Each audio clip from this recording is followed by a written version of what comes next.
और इसी बीच मुख्तार के छोटे बेटे पर भी शिकंजा कसा गया। खबर यह है कि उमर अंसारी के खिलाफ वारंट जारी किया गया है। मऊ कोर्ट ने जारी किया है गैर जमानती वारंट। अधिकारियों को धमकी देने का आरोप है। तो बड़ी खबर आपको बता रखी है, मुख्तार से जुड़ी कोई मऊ कोर्ट ने गैर जमानती वारंट जारी किया। अधिकारियों को धमकी देने का भी यहां पे आरोप लगा है। मुख्तार के छोटे बेटे पर अब शिकंजा कसा है।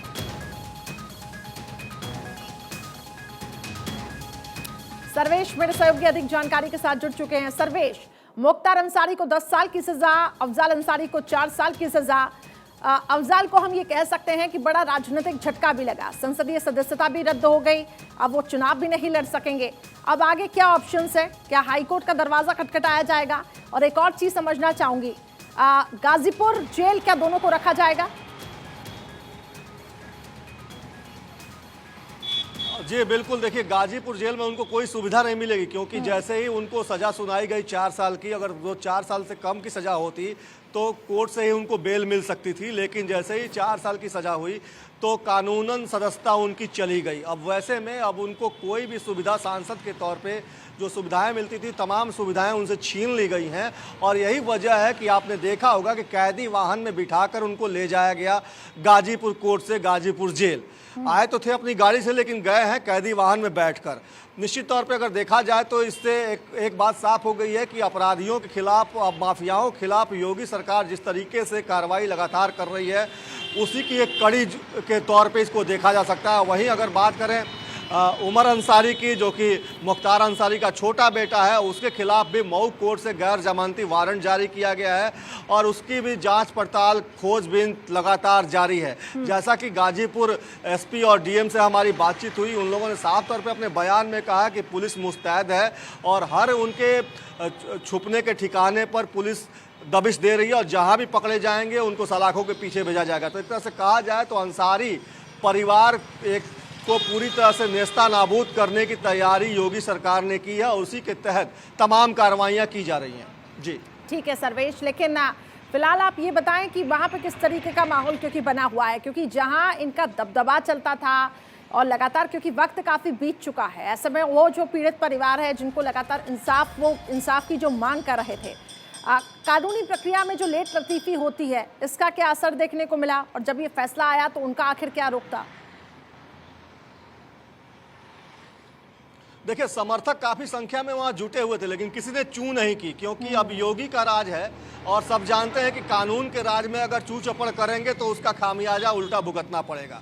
और उसका असर साफ तौर पे देखा जा रहा था, क्योंकि अगर यही बात अगर पहले होती, अगर योगी राज नहीं होता और अगर सपा की सरकार होती या बसपा की सरकार होती या कोई अन्य मुख्यमंत्री अगर प्रदेश में होता, तो निश्चित तौर पर जो तांडव मचाने वाले लोग हैं वो तांडव मचाते। क्योंकि पिछली बार जब भी ऐसे मामले हुए हैं उसमें देखा गया है कि कानून की धज्जियां उड़ाई गई हैं। मुख्तार अंसारी जेल से ही अपना सिंडिकेट चलाता रहा है और तमाम इस तरह के सबूत भी मिलते रहे। तो इन लोगों को कहा जाए तो एक तरह से कमर तोड़ दी है योगी सरकार ने, और यही वजह है कि आज उस तरह कोई भी प्रोपेगेंडा या किसी भी तरह का विरोध प्रदर्शन वो देखने को नहीं मिला। पुलिस पूरी तरह से वहाँ पे अपर हैंड में थी और पुलिस ने जहाँ भी इन लोगों ने थोड़ी भी भीड़ इकट्ठी करने की कोशिश की, कुछ भी वहाँ बयानबाजी की कोशिश की, तुरंत पुलिस ने इन लोगों को खदेड़ दिया, वहाँ से भगा दिया। तो ये साफ हो गया है कि अब कानून का राज है और ऐसे में अगर ये लोग गुंडाई करेंगे, जैसा कि पीयूष राय भी कह रहे हैं, जो कृष्णानंद राय के बेटे हैं, उनसे भी हमारी बातचीत हुई, उन्होंने साफ तौर पे कहा कि माफियाओं का अंत हो चुका है यूपी में। अब यहाँ पे अगर कोई अगर ठीक से नहीं रहेगा तो उसका टाटा गुड बाय हो जाएगा। और अब योगी का राज है और जिस तरीके से माफियाओं को, गुंडों को, गैंगस्टरों को खत्म करने का यहाँ पे इरादा जो उन्होंने ठाना है, उसका असर, उसका इम्पैक्ट देखने को मिल रहा है। सर्वेश, एक सवाल और है मेरा, क्योंकि अफजाल अंसारी जिस तरीके से उनको अब सजा का ऐलान हुआ, बसपा के लिए भी हम कह सकते हैं एक बड़ा झटका, और अफजाल अंसारी पर राजनीतिक झटका भी हम ये कह सकते हैं, क्योंकि आप चुनाव भी वो नहीं लड़ सकेंगे अगले 6 साल तक।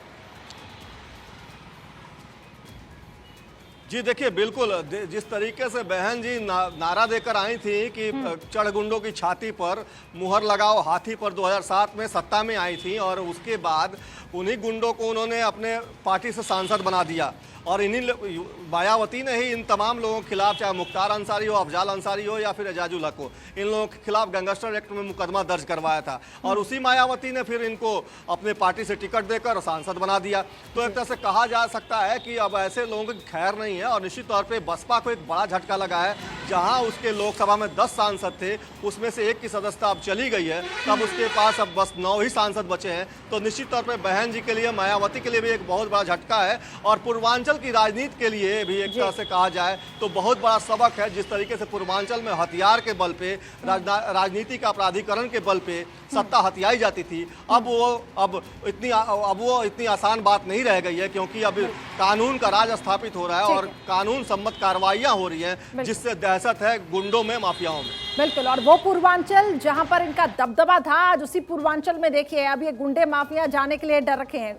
पूर्वांचल क्या, पूरे उत्तर प्रदेश में, क्योंकि अब यहाँ पे योगी सरकार का राज है, वो खास तौर से वो डर देखने को मिल रहा है। बहुत बहुत शुक्रिया सर्वेश हमारे साथ जुड़ने के लिए।